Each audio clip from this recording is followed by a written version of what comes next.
The Ballad of Johnny Arcane by Jim Nail, read by Jim Nail. Chapter 3, Lucy, Part 1. But there was a problem. He was filthier than a javelina in a pigsty. His hair and beard were bristle-stiff with dried mud and leaves, and to his encrusted fingers his face felt like the basin of an arid desert lake. Down the front of his shirt the remnants of his vomit clung. Bits of oat cake, melons, cat meat, all in a sauce of green bile.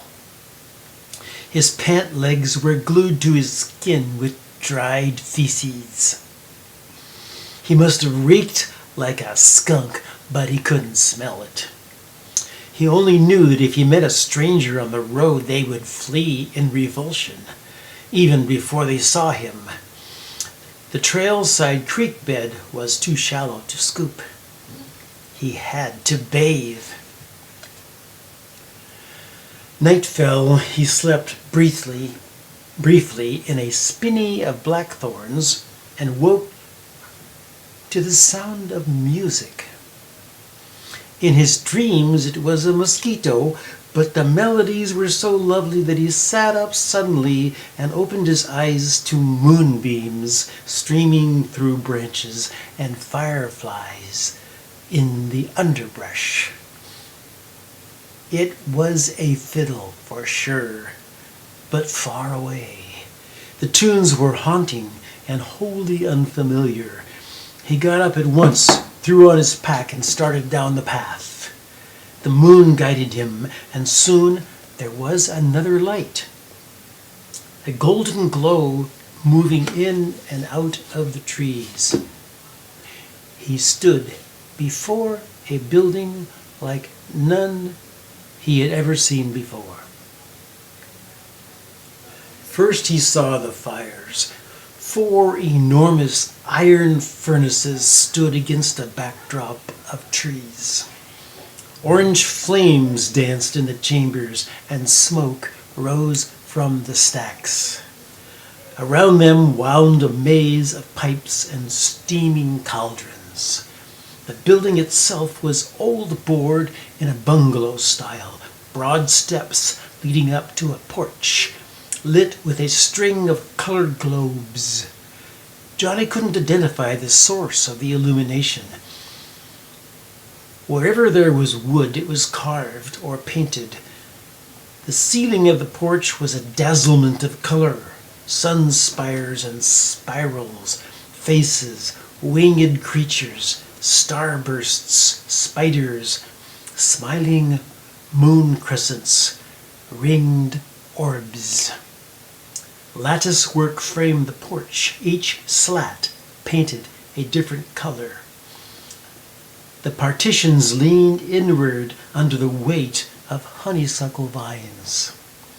A heavy iron door, red with rust, slouched open on bent hinges, and a curtain of wooden beads dangled from the stoop. There were no windows, but through the doorway Johnny could see a pale blue glow. Above the door, a single word was carved in large, blocked letters: bath.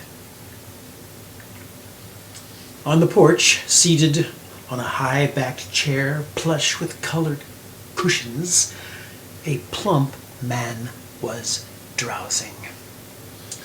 He was dressed in a robe like a mummer's, except it was the color of a cantaloupe. Johnny stared at him in wonder. Never before had he seen a person with skin so dark. Night sky dark, almost black. But when the man stirred, opened his eyes, and smiled, his white teeth glowed like pearls. "You must be a god," said the man in a strange, thick accent. Johnny stood perplexed. I don't know what you mean. His own voice startled him. It had been so long since he had heard it. You ate the food offered to the gods, and you took the oil. Johnny did not move. I need a bath. Indeed. The man clapped his hands twice. Lucy, bathe her. The bead curtain parted with a rattle, and a girl stood there, wearing a short blue linen robe tied at the waist with a sash. Barely older than a child, she was small and thin, with long, shiny black hair tumbling down the sides of her face, and out behind her as if lifted by the beaks of tiny red-winged blackbirds. She glanced at the dark man with a twinkle in her eye. He is a dirty one, isn't he? The dark man smiled. Stinks, too. He started to laugh. The girl laughed, and soon they were both laughing, a light, lilting, musical laughter, like tinkling bells. Johnny almost laughed himself, but before he could, the girl reached out her arm. Come then quickly, we will make you clean. Her tiny fingers curled around his filthy hand, and she dragged him stumbling through the curtain of beads. It was hard to make out the features of the room because of the steam. Mist rose and curled in all directions, not the cold mist of waterfalls, more like the vapor from a tea kettle just before it boils. There was a blue glow at the center of the room and patterns of pastel hues behind it. Take off your clothes, the girl commanded. We will wash them. Too weak to formulate an argument, Johnny threw off his backpack, unlaced and kicked off his boots, dropped his pants, tore off his shirt, and stood there naked. Then the girl did a startling thing. She pulled the sash on her robe.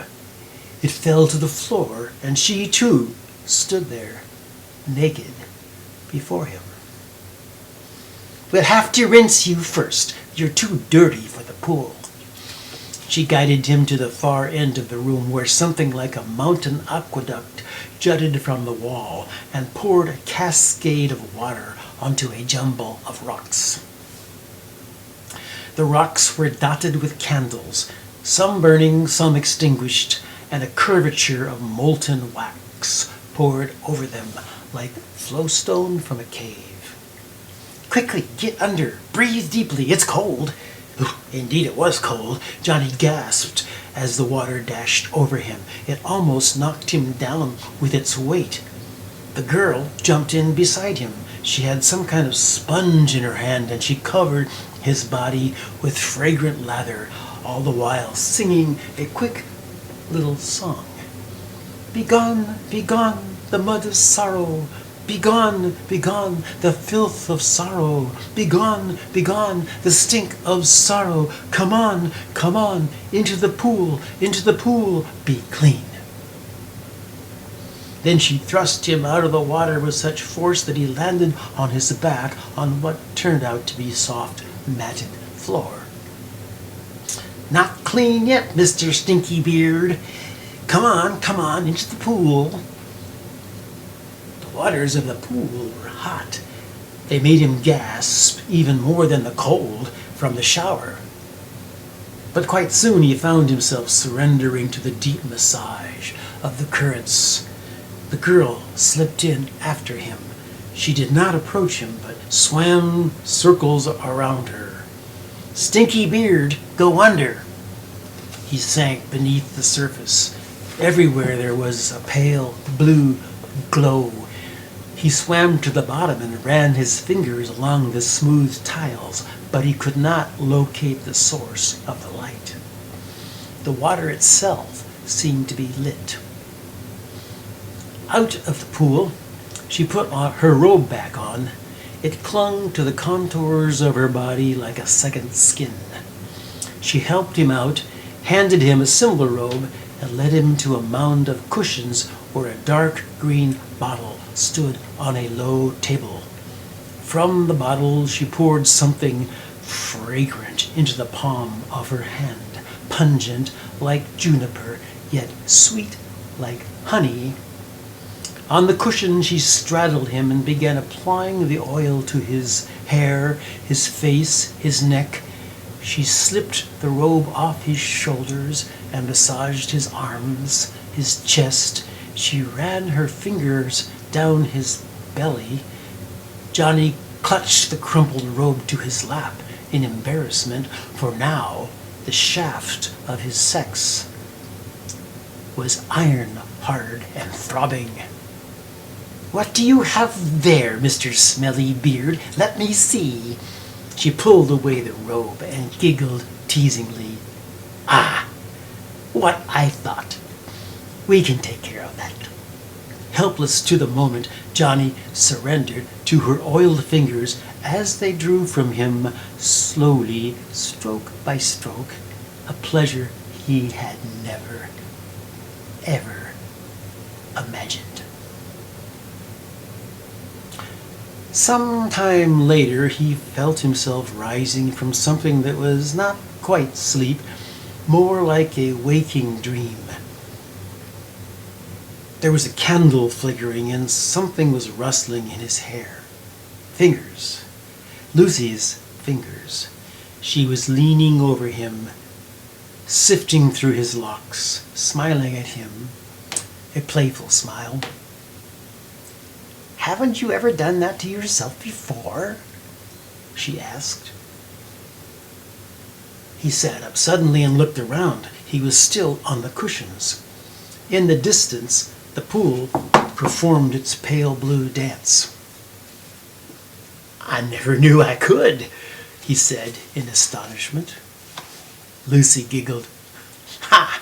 I wonder what else there is you never knew you could do." Her words made Johnny sink back into the cushion in silence. Lucy resumed stroking his hair. There was a sound like steam venting from somewhere in the building, followed by a clicking and banging of metal pipes. I just started out," he said at last. "I was going to be a sojourner, but something happened." "What's a sojourner?" He stared at her in puzzlement. Who was this girl, and where was she from? "A sojourner is something that you are. You don't choose it. It's passed down to you from someone in your bloodline. The sojourner doesn't stay home and tend to a profession. He wonders what's out there. He leaves his home. He goes to find out.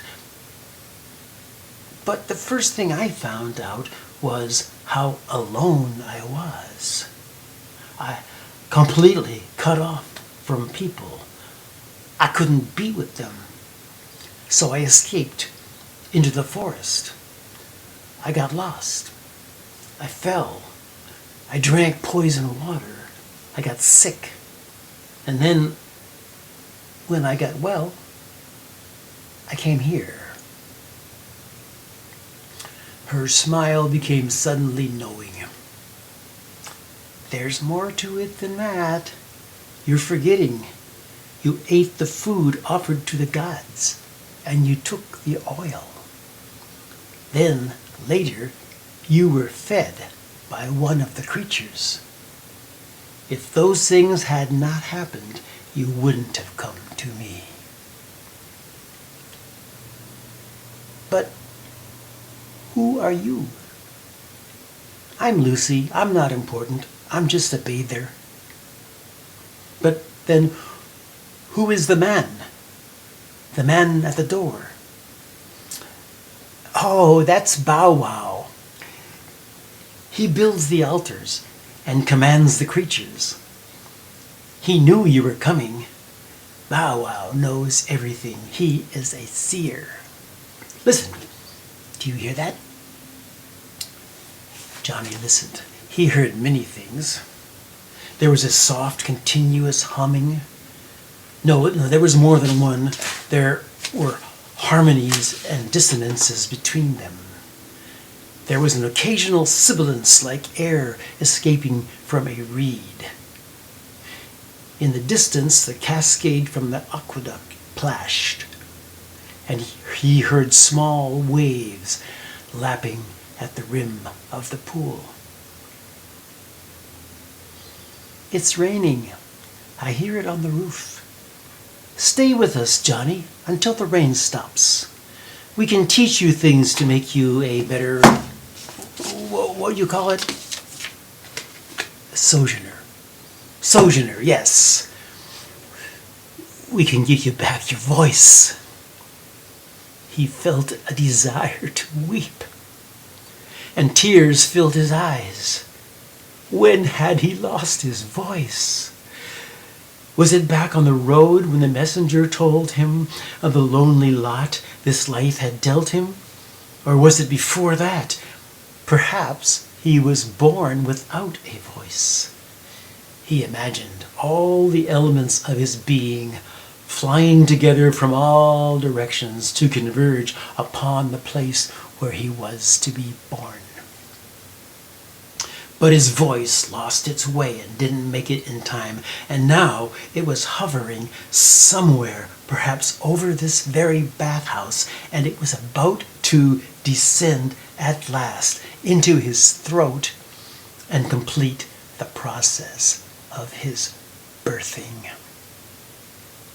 He blinked, and the tears fell away. Lucy. He kept his eyes open, staring at her against the prompting of his mind to turn away. And he felt a force moving toward him like a storm rolling in over the southern hills. Her skin as white as a cloud, her hair black and shiny like obsidian. And she was so thin. But she was not frail. There was strength in her arms and her face, delicate but strong, with emotion, shifting, complex. Her face was a lake full of reflections. He looked at her hands and recalled the pleasure they had drawn from him, and he felt this pleasure all over again, not just his sex, but everywhere, and especially the center of his chest. There was nothing here to deny.